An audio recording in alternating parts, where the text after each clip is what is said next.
సహోదరి చూడండి, మరి పేతురు తను రాసిన మొదటి పత్రిక 2వ అధ్యాయం 9వ వచనం.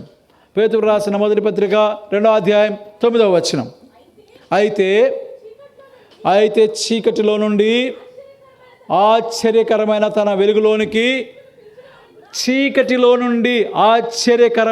వెలుగులోనికి మిమ్మల్ని పిలిచిన వారి గుణాతిశయములను ప్రచురము చేయు నిమిత్తము.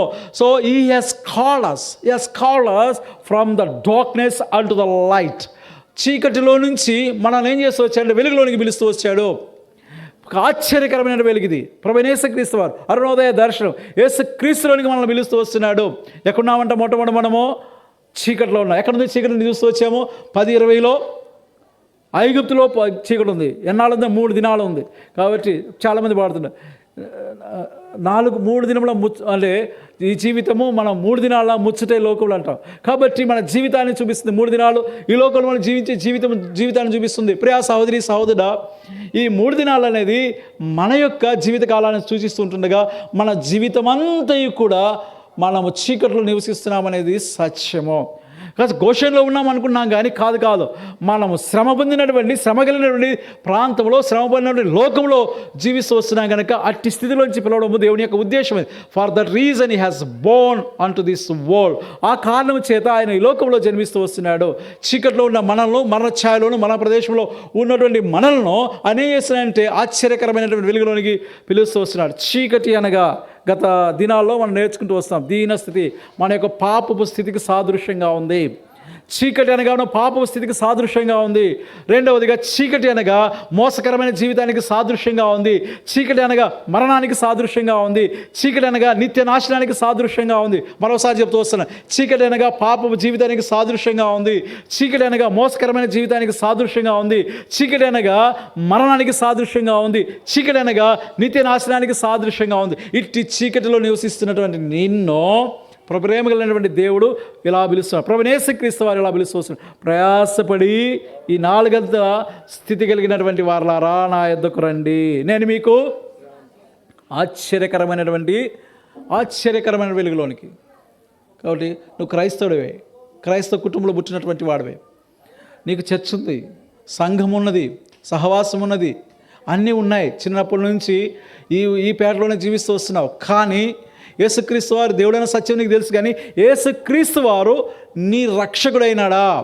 నీ పాపమును స్థితి నుంచి, నీ చీకటి నుంచి ఆయన నిన్ను విడిపిస్తూ వచ్చాడా? అపోస్తలుడైన పౌలు కూడా అట్లా అనుకున్నాడు. నేను యూదుడను అంటున్నాడు. నేను గమలీయేలు పాదముల యొద్ద వాక్యమును ఎరిగినటువంటి వాడని అంటున్నాడు. నేను వాక్యం బాగా ఎరిగినటువంటి వాడని అంటున్నాడు. అయినప్పటికీ ఆయన యొక్క మనోనేత్రములకు గురుడితనం కలుగుట చేత ఏమవుతూ వచ్చాడే? చీకటిలోనే జీవిస్తున్నాడు. అపోస్తలుడైన పౌలు వంటి వాడు సైతము చీకటిలోనే జీవిస్తూ వస్తున్నాడు, చీకటిలో ఉన్నటువంటి వాడు. అయితే దమస్కు మార్గంలో ప్రభువైన యేసుక్రీస్తు వారు అరుణోదయ దర్శనమైంది దర్శిస్తూ వచ్చాడు. దర్శించిన ఇలా అన్నాడు, ప్రభువా నీవెవడవు? ప్రభువా నీవెవడవు అంటే అన్నాడు, నీవు హింసించినటువంటి యేసున్నాడు. నువ్వు ప్రభుని యేసుక్రీస్తు వారిని ఎరగకుండా నువ్వు ఏ కార్యం చేసినా, ప్రార్థన చేసినా, నువ్వు దేవుని ఇంటికి వెళ్ళినా, నీకు సంఘానికి వెళ్ళినా, నువ్వు యేసుక్రీస్తు ప్రభువారిని సొంత రక్షకునిగా ఎరగనంత వరకు, నువ్వు చీకట్లో ఉన్నంత వరకు అపోస్తలుడైన పౌలు వారి రోషం కలిగి ఉండొచ్చు. మత విషయాల్లో, క్రైస్తవ విషయంలో రోషం కలిగి ఉండవచ్చు. ఇలాగ వీధుల్లో మీ ఇంటి పైన లేకపోతే స్టార్లో లేకపోతే నక్షత్రాల్లో మీరు పెట్టుకొని ఉండొచ్చు. అది మీ తృప్తి మాత్రమే, ప్రభుకి అంత మాత్రం ఇష్టం లేదు. నువ్వు రక్షణ పొందకుండా ఏ కార్యం జరిగించినా కూడా ప్రభుకి ఇష్టం లేదు. ప్రియ సహోదరి సహోదరుడా, ఎంతసేపు, హౌ లాంగ్, ఎంతకాలం ఇట్లాంటి కార్యాలు జరిగిస్తూ తృప్తి చెందొచ్చు? ప్రభు అయిన క్రైస్తవ కుటుంబంలో పుట్టి నీకు 20 ఏళ్ళు వచ్చినాయి, 25 ఏళ్ళు వచ్చినాయి, 30 ఏళ్ళు వచ్చినాయి, 40 ఏళ్ళు వచ్చాయి, లేకపోతే చివరి అవసాన కాలంలో వచ్చి ఉన్నావు నువ్వు. కానీ నీవు నీ జీవితంలో ప్రభువైన యేసుక్రీస్తు వారు రక్షకుడిగా నువ్వు అంగీకరించలేకపోతూ వస్తున్నావు. నీకు దేవుడిగా కనుక తెలుసు, కానీ ఆయన ఆ దేవుడే, దేవాది దేవుడు ఈ లోకంలో అరుణోదయ దర్శనముగా జన్మించి నీ హృదయంలో వెలుగు నింపాలని ఆశిస్తూ ఉంటుండగా నువ్వు ఇంకను గోషన్లో మిజ్రాయంలో జీవిస్తున్న విధానంలో ఉంటూ వస్తున్నావు. చీకట్లో ఉంటున్న వాడుగా ఉంటున్నావు, చీకట్లో ఉన్న దానవుగా ఉంటున్నావు. ప్రియా సహోదరి ఇట్టి నీ స్థితిని బట్టి ప్రభు వారు ఏం చేస్తున్నాడంటే ఆయన ఏడుస్తూ వస్తున్నాడు. ఎందుకు ఏడుస్తున్నాడు? ఏం చేయాలనుకుంటున్నాడు నీ విషయంలో? ఆయనకి ఏం చేయాలనుకుంటున్నాడు చూడండి. ఆయన నిన్ను చీకట్లోంచి పిలిచి ఆయన నీకు ఏం చేయాలనుకుంటూ వస్తున్నాడో చూద్దాం. చూడండి, తిమోతికి రాస్తూ మొదటి పత్రిక 6వ అధ్యాయము 12వ వచనం. తిమోతికి రాసిన పత్రిక మొదటి పత్రిక 6వ అధ్యాయం 12వ వచనం. విశ్వాస సంబంధమైన మంచి పోరాడమో నిత్య జీవము చేపట్టుమో, నిత్య జీవము దాని పొందుటకు నీవు పిలువబడి ఉన్నావు. ప్రియా సహోదరి సహోదరా, నా కుమారుని ఐగుప్తులో నుండి పిలిచి తిని, ఐగుప్తు అనగా చీకటిలో నుండి నా కుమారుని పిలిచి తిని. ప్రియా సహోదరి సహోదరా, ఇశ్రాయేలును పిలిచినటువంటి దేవుడు, తనకు ఏకైక కుమారుడైన నుండి అద్వితీయ కుమారుడైన నుండి యేసుక్రీస్తు వారిని ఐగుప్తులోంచి పిలిచినటువంటి దేవుడు ఈ రాత్రి వేళ అనేకులను 2000 సంవత్సరాల నుంచి అనేకులను వెలుగులోనికి పిలుస్తూ వస్తున్నటువంటి దేవుడు ప్రభువైన యేసుక్రీస్తు వారు ఈ రాత్రి వేళ ఈ వీధిలో ఉన్నటువంటి నిన్ను కూడా పిలుస్తూ వస్తున్నాడు. నా కుమారుడా, నా కుమార్తె, చీకటిలో నుంచి ఆశ్చర్యకరమైన వెలుగులోనే నేను పిలుస్తూ వస్తున్నాను. ఒకవేళ నువ్వు ప్రభువారిని ఏడిపించకుండా, ప్రభువారి కన్నీళ్ళు తెప్పించకుండా, ప్రభువారిని ఇంకా సిలువేయకుండా ఉన్నట్లయితే, ఒకవేళ ఆయన యొక్క స్వరము, ఆయన యొక్క ఇన్విటేషన్, ఆయన యొక్క ఆహ్వానాన్ని మన్నించి ఆయన వైపు తిరిగినట్లయితే ఏమి ఇస్తానన్నాడు నీకు? ఆయన ఏం చేస్తానన్నాడు? నిత్య జీవుని ఇచ్చేదాని కొరకాయ నేను నిన్ను పిలిచి తిని. నిత్య జీవం తరచుగా ఇక్కడ ఎన్ని రోజు మార్చి రోజైనా ఈ మెయిన్ రోడ్డు పైన ఎవరో ఒకరు చనిపోయినారు, ఎవరో ఒకరు క్రీస్తునందు మృతి పొందను, క్రీస్తునందు వాడు ఎట్లా చచ్చిపోయినాడో తెలీదు. అక్కడ చూస్తుంటాం, మహాలక్ష్మి బార్ దగ్గర చూస్తుంటాం, చనిపోతాడు. తాగి జీవించవలసిన జీవితం జీవించకుండా మధ్యలో పోతే అక్కడ పెద్ద బ్యానర్లు పెడతాం, ఈ వీధిలో ఆ వీధిలో ఆ చివరి నుంచి చివరిదా పెడతాం, క్రీస్తునందు మృతి పొందినాను. మోసం. అందుకే చెప్తా, చీకటి అంటే పాపపు స్థితి, చీకటి అంటే మోసపు స్థితి. పాపంలో చనిపోయి త్రాగి తందనాలాడుతూ వ్యభిచారం చేస్తూ అన్యాయం చేస్తూ దేవునికి దూరంగా జీవిస్తూ ఇష్టానుసారంగా శరీరాన్ని నష్టపరుచుకుంటూ చనిపోయి క్రీస్తునందు మృతి పొందినని చెప్పడంలో ఇది మోసం, ఇది చీకటి. ఇందులో నుంచి పిలుస్తూ వస్తున్నారు ప్రియ సహోదరి సహోదరు. ఎంతమంది పోతున్నారు చూడండి, ఎంతమంది. అంటే వీలే కాదే, ప్రపంచంలో అందరూ పోతున్నారు అనుకోండి, అందరూ పోయిన రీతిగా నువ్వు కూడా పోవాలనుకుంటున్నావా? ఈ మరణం అనిపించాలనుకుంటున్నావా? దానిని తప్పించి దాని కొరకే ప్రభువైన యేసుక్రీస్తు వారు నీకు ఒక ఏర్పాటు చేస్తూ వచ్చాడు. ఏం చేయాలి? నిత్య జీవాన్ని వాళ్ళని ఆశిస్తూ వస్తున్నారు ప్రియ సహోదరి సహోదరు. ఈ రాత్రి వేళ ఈ కూటమి పెట్టింది ప్రభువైన యేసుక్రీస్తు వారు తన రాబిన్ సహోదరి శివ వారి గృహాన్ని ఆధారం చేసుకొని కూడిక పెడుతున్నా కూడా ఇది దేవుని యొక్క ఏర్పాటు, దేవుని యొక్క సంకల్పము. ఈ వీధిలో ఉన్న నీవు చీకటిలోంచి ఆశ్చర్యకరమైన వెలుగులోనికి వచ్చిన దానవై నిత్య జీవం యొక్క అనుభవాన్ని కలిగి ఉండాలనేది దేవుడు ప్రేమ కలిగిన వాడు. తన చేయి చాపి దినమెల్లా నీ కొరక ఎదురు చూస్తూ వేచి ఉండి కన్నీరు గారుస్తూ వస్తున్నాడు. నిత్య జీవం ఇవ్వాలని ఆశిస్తూ వస్తున్నాడు. నీవేం చేస్తున్నాడంటే, ఇది గోషేను, దీనిలో నుంచి నేను ఎలా రాగలను? లోతు భార్య ఉంది కదండి, రావడానికి ఎంత కష్టపడుతూ వచ్చింది, లోతు రావడానికి ఎంత కష్టపడుతూ వచ్చారు. ఇది లోతు పిల్లలు నీతిమంతుడే. ప్రియా సహోదరి సహోదర, క్రైస్తవ కుటుంబంలో పుట్టావు. లోతు నీతిమంతుడిగా జీవిస్తూ వచ్చినా కూడా ఏం చేస్తూ వచ్చాడంటే, సొదొమలో నివసిస్తూ, సొదొమ అనగా పాపానికి సాదృశ్యము, సొదొమ పాపానికి సాదృశ్యం, బబులోని విగ్రహారాధనకి సాదృశ్యము, లేకపోతే ఐగుప్తు లోకానికి సాదృశ్యము. కాబట్టి సొదొమలో ఉన్నటువంటి నీవు మరి నీతిమంతుడిగా ఉన్నప్పటికి కూడా పాపములోనే జీవిస్తూ పాపాన్ని అంటిపెట్టుకున్నటువంటి వారు, పాపంతో మమేకమైనటువంటి వారు, పాపంతో సాంగత్యం చేసేటువంటి వారు, దేవుని దూత దిగి వచ్చినా కూడా ఇది నేను నాశనం చేస్తున్నాను, దీన్ని నాశనం చేస్తూ వస్తున్నాను చెప్పినా కూడా వినక తచ్చాడుతూ లోతు భార్య తడవు చేస్తారు. She was lingered along with his husband and children. She was lingered అంటే ఆలస్యం, తడవు చేస్తూ ఉంది. ఏమైంది చెప్పండి? తడవు చేస్తే ఏమైంది? పరలోకానికి పోయిందా? తడవు చేసినటువంటి లోతు భార్య పరలోకానికి వెళ్ళిందా? ఎంతకాలం తడవు చేస్తావు ప్రియా సహోదరి? లోతు భార్యలో ఉన్నటువంటి సహోదరి ఎంతకాలం తడవు చేస్తావు? నేను నీతిమంతుని భార్యనని చెప్పుకోవచ్చు, ప్రభువు నువ్వు అంగీకరించలా. ప్రియ సహోదరుడు, లోతు భార్య వల్ల తచ్చాడుతున్నావు, తడవ చేస్తూ వస్తున్నావు. యేసుక్రీస్తు ప్రభువారిని నువ్వు చీకటిలో ఉండి చీకటి బ్రతుకును మానుకోవడానికి ఇష్టపడక చీకటిని జుర్రుకొంటూ, చీకటిని ఆస్వాదిస్తూ, చీకటిలో బోర్లాడుతూ జీవిస్తున్నటువంటి నీవు వెలుగులోని రావడానికి ఇష్టపడ్డంలా అన్నాడు కదా. 4వ వచనం అనుకుంటాను. మరి యోహాను సువార్త 1వ అధ్యాయం 4వ వచనం అనుకుంటా, వెలుగు లోకంలోనికి వచ్చెను, లోకము దానిని. ఎన్నో వచ్చినామమ్మా? 4 అనుకుంటున్నాను నేను. 4 ఆ వెలుగు చీకటిలో ప్రకాశిస్తున్నది కానీ చీకటి దానిని గ్రహింపకుండెనో. కాబట్టి ప్రభువైన యేసుక్రీస్తు వారు లోకంలో నీ ప్రక్కనే సంచరిస్తూ వస్తున్నాడు, నీ ప్రక్కనే తిరుగుతూ వస్తున్నాడు. ఆయన సజీవుడైన దేవుడు, జీవం కలిగిన దేవుడు, ఆయన సర్వాంతర్యామి. దినదినము నీ ప్రక్కనే నీకు ఎంతకాలం వచ్చిందంటే నువ్వు సజీవుడిగా ఉన్నావంటే ఆయన నీ ప్రక్కన వెరగకపోయినా కూడా నీ ప్రక్కనే సంచరిస్తూ వస్తున్నాడు. కానీ ఏమన్నా చీకటి దానిని గ్రహింపకుండానో. చీకట్లో నువ్వు ఉన్నావు కాబట్టి వెలుగును నువ్వు గ్రహించలేకుండా ఉంటూ వస్తున్నావు. చూడండి 24వ అధ్యాయం 13వ వచనంలో ఒక మాట వ్రాయబడుతూ వస్తుంది లూకాసు వార్తలోనే. లూకాసు వార్త 24వ అధ్యాయం 13వ వచనం ఏమైనా వ్రాయబడింది అక్కడ? త్వరగా చదవాలి. ఇదిగో ఆ దినమందే వారిలో ఇద్దరు యెరూషలేమునకు ఆమడ దూరమున్న ఎమ్మాయిన గ్రామమునకు వెళ్ళుచు జరిగిన ఈ సంగతులన్నిటినీ ఒకరితోనొకరు సంభాషించుచుండిరి. వారు ఆలోచించుండగా యేసు తానే దగ్గరకు వచ్చి వారితో కూడా నడిచెను. అయితే వారాయన గుర్తు పట్టకుండా వారి కన్నులు, ఎంత కాలం నీ కన్నులు మూయబడతాయి? యేసుక్రీస్తు ప్రభు వారే దగ్గరకు వచ్చారు. యేసుక్రీస్తు ప్రభు వారే నడుస్తూ వస్తారు. యెరూషలేము నుంచి అమ్మాయికి దాదాపు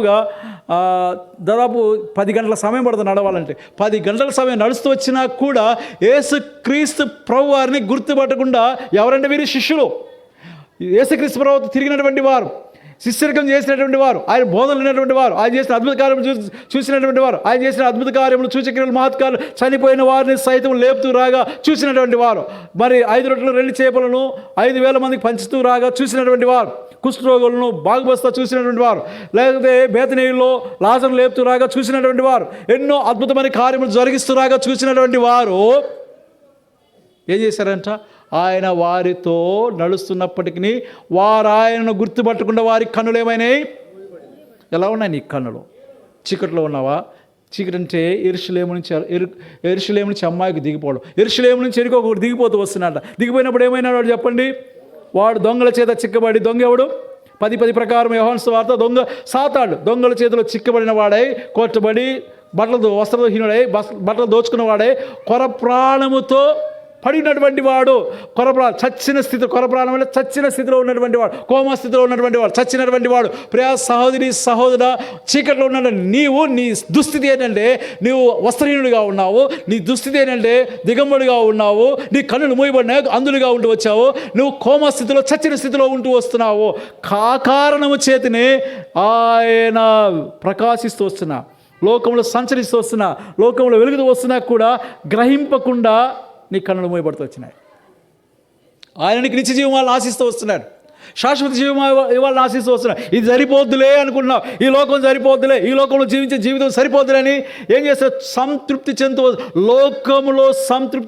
ఎప్పుడు లోకంలో సంతృప్తి చెందుతూ వస్తున్నావో అప్పుడే ఏం చేస్తాయంటే వారు సరిపోతుంది కదా అనుకున్నారు. లోకంలో గోషన్లో ఉన్నాం, మా పశువులకేమి కొరత, మాకేమి కొరత, పచ్చిక బాగుంది, మా తమ్ముడే యోసేపే ఏలుతూ వస్తున్నాడు అనుకున్నాడు.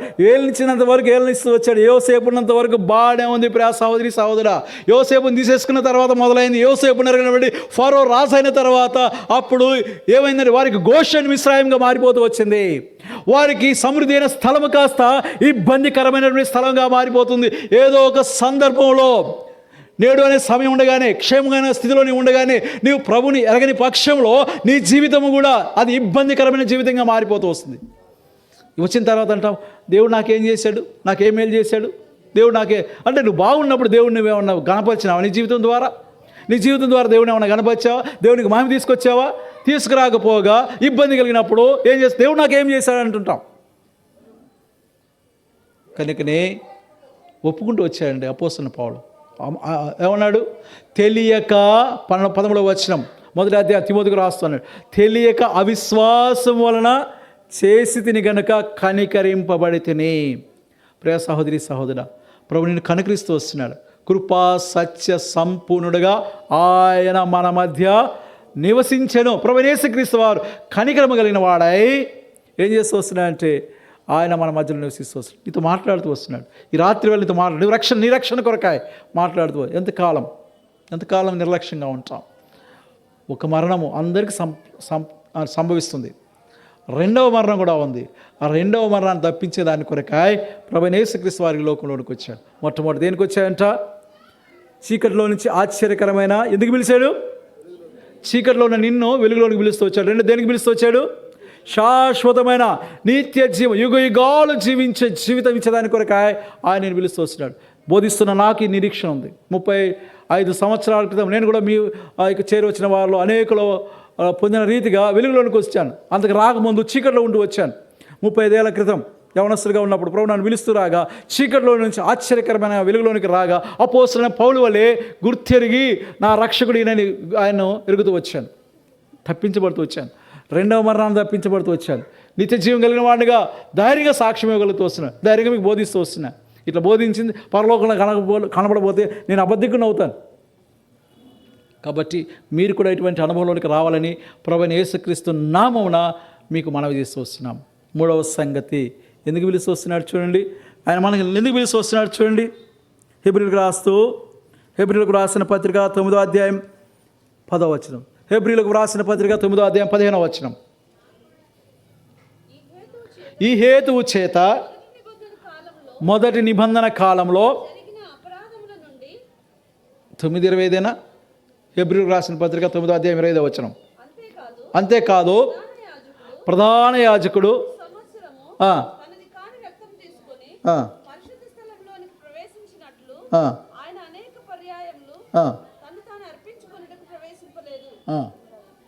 అది కాదు, శాశ్వతమైనటువంటి నిత్య స్వాచ్ఛ్యం అనే మాట. 15 9వ అధ్యాయము ఎన్నో వచ్చినామమ్మా? 9వ అధ్యాయం 15వ వచనమేనా? పిలువబడినటువంటి వారు నిత్యమైన స్వాచ్ఛ్యమును గూర్చిన, గమనించండి, నిత్యమైన స్వాచ్ఛ్యమును పొందడానికి కొరకాయ మనం పిలువబడుతూ వచ్చాం. చీకటిలోంచి ఆశ్చర్యకరమైన వెలుగులోని కొరకాయ పిలువబడుతూ వచ్చాం. ఎందుకు రావాలి? రెండవది ఎందుకు రావాలంటే నిత్య జీవం పొందడానికి రావాలి. మూడోది ఏంటంట? నిత్యమైన స్వాచ్ఛ్యం. నిత్యమైనటువంటి స్వాచ్ఛ్యం. గోషైన శాశ్వతం అనుకుంటున్నారు వారు, అది కాదు, దానికంటే శ్రేష్టమైనది. దానికంటే శ్రేష్టం. బావిలో కప్ప ఏమనుకుంటుందంట? ఇంతకు మించిన ప్రపంచం లేదు. బావిలో కప్ప ఏమనుకుంటుంది? ఇంతకు మించినటువంటి ప్రపంచమే లేదు. వీరు కూడా ఏమనుకుంటున్నారు ఇశ్రాయేలీయులు? గోషేనుకు మించినటువంటి ప్రపంచమే లేదు అనుకుంటున్నారు. ఈ బహుశా వాళ్ళు ఏమనుకోవచ్చు అంటే ఐగుప్తు దేశంలో మిగతా ప్రాంతంలో నివసించే వారికి లేనటువంటి ఆధిక్యత, ప్రివిలేజ్ మాకుంది అని అనుకుంటూ ఉండొచ్చు. కానీ ప్రభు ఏమన్నాడు? అది కాదు, అంతకంటే శ్రేష్టమైనటువంటి శాశ్వతమైన స్వాచ్ఛ్యం మీకు ఇస్తానని ప్రభు వారు ఏం చేస్తూ వచ్చాయంటే వారిని తీసుకొచ్చి వారిని అరణ్య మార్గం గుండా, ఆ తర్వాత యొర్దాన్ని దాటించి ఎరుకోని జయించి మిగతా ప్రదేశాలను జయించి కనాను దేశాన్ని తీసుకొస్తూ వచ్చి అది ఎలా ఉందంట? ఉత్తర దిక్కున మహారాజు పట్టణమైన సియోను పర్వతం ఎలా ఉందంట? సుందరమై సర్వభూమికి సంతోష కారణముగా ఉండదని చెప్తూ వచ్చాడు. అంటే ఈ కనాను యెరూషలేము సర్వ ప్రపంచానికి సుందరంగా ఉంది, సంతోషాన్ని కలుగజేసేది. అంత రమ్యమైనటువంటి దానిలోకి తీసుకొచ్చాడు ఇశ్రాయేలీయులను. మరి నిన్ను నన్ను ఇప్పుడు ఏమైంది చెప్పండి? అది ఏమవుతుంది చెప్పండి? ధ్వంసం చేయబడతా ఉంది. ఎవరు? చుట్టూ శత్రువులు వచ్చారు. శత్రువుల చేత నిత్యం అది ఏం చేయబడుతుందంటే అది ధ్వంసం చేయబడుతుంది. మహిమగలనదే దేవుని వాక్యం చెప్పిన రీతిగా ఉత్తర దిక్కున మహారాజు పట్టణం అదే ఆ యెరూషలేము చాలా బాగుంది. కానీ అది మనుషుల చేత అది నాశనం చేయబడుతూ వస్తుంది. ఈ దేశమైతే, ఈ స్వాచ్ఛమైతే, పరలోకపు స్వాచ్ఛమైతే ఆ దేవుడు దానికి ఏమైనా అంట 11-10 వచనంలో చెప్పండి.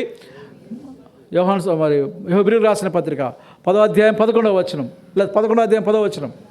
అబ్రహాము ఏలైనగా దేవుడు దేనికి శిల్పియు నిర్మాణకుడై ఉన్నాడో పునాదులు గల ఆ పట్టణము కొరకు అబ్రహాము ఎదురు చూచుచుండెనో.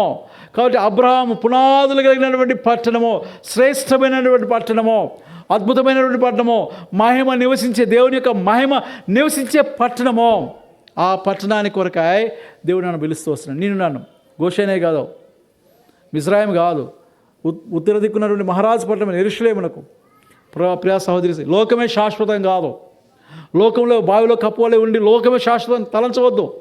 చాలామంది విశ్వాసులు సైతము వారి యొక్క యాటిట్యూడ్ ఎలా ఉందంటే లోకమే శాశ్వతం అన్నట్టుగా ప్రవర్తిస్తూ వస్తున్నారు. లోకంలో సంగతుల గురించి అతిశయపడుతూ వారుగా ఉంటున్నారు. ప్రియా సహోదరి సహోదరుల, లోకము గోషని కానీ కనబడుతుందేమో కానీ లోకము మిస్రాయిము శ్రేష్టమైనది. మనం అతిశయించవలసినది ఏదంటే పరలోకపు పట్టణం. అక్కడ దేవుడు ఉన్నాడు, దేవుని యొక్క మహిమ ఉంది, దేవదూతలు ఉన్నారు, సకల పరిశుద్ధులు ఉన్నారు.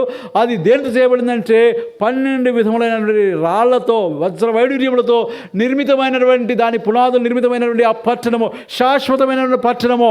ఆ పట్టణము కొరకాయ ప్రభు నేను పిలుస్తూ వస్తున్నాడు. నువ్వు నిర్మించిన ఈ భవనం 50 బహుశా ఇది కనపడుతుంది ఇల్లు, దీనికి 30 ఏళ్ళ వయసునే ఉంటుంది. చూడండి, ఇది కొద్దిగా పాతకెళ్ళింది, ఇది కొద్దిగా కొత్తగా ఉంది. ఇట్లా వయసు మీద పడే కొలది పాత పడిపోతాయి, ఏమవుద్దంట శిథిలమైపోతాయి. ఒక 100 ఏళ్ళు ఉన్న వయసు ఉందనుకో, బిల్డింగ్ అంటే కట్టడాలు ఉన్నాయనుకోండి, శిథిలమైపోతాయి.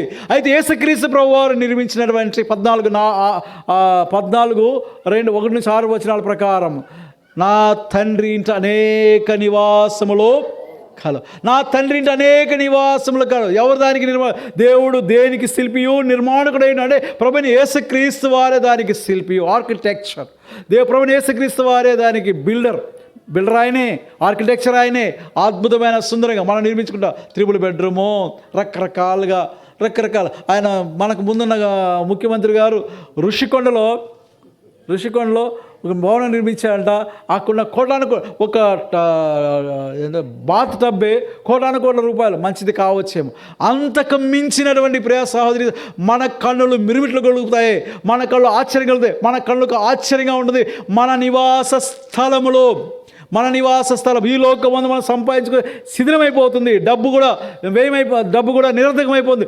ఏదైనా నిరర్థకమైపోతుంది. కానీ మనకి ఇచ్చినటువంటి జీవితము, మనకి ఇచ్చినటువంటి స్వాస్థ్యము అది శాశ్వతం, రమ్యమైనటువంటిది, మహిమగలిగినటువంటిది, తీసివేయబడినటువంటిది, అద్భుతమైనటువంటిది. దాని కొరకాయ ప్రభువైన యేసుక్రీస్తు వారిని పిలుస్తూ వస్తున్నాడు. దాని కొరకాయ నువ్వు ఇష్టపడితే ఈ దినమే, ఈ క్షణమే చీకట్లో నుంచి ఆశ్చర్యకరమైనటువంటి వెలుగులోనికి. అయితే నువ్వేం చేయాలి? నువ్వు చేయవలసిన విషయం ఏంటి? నువ్వు చేయవలసిన పని ఏంటి? లూకాసు వార్త 5వ అధ్యాయం, 32వ వచనం. లూకాసు వార్త ఈ ఒక్క మాటతో ముగించుకుందాం. లూకాసు వార్త 5వ అధ్యాయం 32వ వచనం. మారు మనసు పొందుటకై నేను పాపులను పిలువవచ్చి తిని. అంటే ఐగుప్తులోంచి ఎందుకు పిలుస్తున్నానంటే నీ మారు మనసు కొరకై. మారు మనసు అవసరమో. ప్రియ సహోదరి సహోదర, చర్చికి వెళ్తున్నాం, సంతోషమే. అక్కడ మంచి పాటలు పాడుతున్నాం, మేము పాడలేకపోయాం. ఇక్కడ మా రమేష్ అన్న గొంతు బావాలా, సత్య అన్న గొంతు బావాలా, నా గొంతు బావాలా, నా హార్మోనియం బావాలా, నేను కుయ్యి అంటున్నాను, ఆయన వాళ్ళు కుయ్యి అంటున్నారు, నేను ఏం బావులా. నిజమే కావచ్చు, మీరు వెళ్ళే చోట అద్భుతంగా ఉంటాయేమో, చక్కగా బాగుంటాయేమో. సినిమా డైరెక్టర్లు కనుక మ్యూజిక్ చేస్తే ఎలా ఉంటుంది, అంత బాగుందేమో. మీరు వెళ్ళే చోట మంచిదే, వెళ్ళమని చెప్తున్నాను, అంత చక్కగా ఉందో వెళ్ళమన్నాను. కానీ నీకు మారు మనసు ఉందా అని. మారు మనసు లేకపోతే నువ్వు ఏ స్థితిలో ఉన్నావో తెలుసా? మారు మనసు ఇందాక చెప్తూ వచ్చాను కదా, చీకటి అంటే చెప్తూ వచ్చాను. మొట్టమొదటి విషయం ఏం చెప్పాను చెప్పగలరా? చీకటి అంటే పాపపు స్థితి. రెండవది మోసకరమైన స్థితి. మూడవది మరణకరమైన స్థితి. నాలుగవది నాశనకరమైన స్థితి. మొట్టమొదటి చెప్తాను చూడండి. దీనిలో నుంచి నువ్వు మారు మనసు. తప్పని కుమారుడు తెలుసు కదా, 15వ అధ్యాయంలో లూకాసు వార్త. తండ్రి ఆస్తులంతా దోసుకుని పోయి తండ్రిని గాయపరిచి దుఃఖపరిచి వెళ్ళిపోయాడు. ఎంతకాలం వెళ్ళిపోయి కడకేం చేస్తూ వస్తున్నాడంటే పందులు తినే పొట్టుతో కడుపు నింపుకుంటూ వచ్చాడు. కానీ ఆ తర్వాత ఏం చేస్తాడంటే పశ్చాత్తాపడుతూ వస్తున్నాడు. ఇదిగో నేను ఇక్కడ ఈ పందులు తినే పొట్టుతో కడుపు నింపుకున్నాను, ఈ గోషేన్లో ఈ పందులు తినే పొట్టుతో కడుపు నింపుకుంటున్నాను. ఈ గోషేను నాకు గోషేన్ కనబడుతుంది, కాదు ఇది మిస్రాయిము. ఇప్పుడు దాకా నేను గోషేన్ అనుకున్నాను, కాదు ఇది ఇప్పుడు మిస్రాయిం అయింది, ఇది పందులు తినే, ఇది నేనేమో చక్కగా ఉందనుకున్నాను, ఇది పందులు పొట్టే అని. కాదు నా తండ్రి ఇంటి అనేకమైన సేవకులకు కూలి వాళ్ళకు ఆహారం ఉన్నది, ఇదేంటి ఇక్కడ నేను చేరువచ్చాను, ఈ పందులు తినే పొట్టు తింటాను.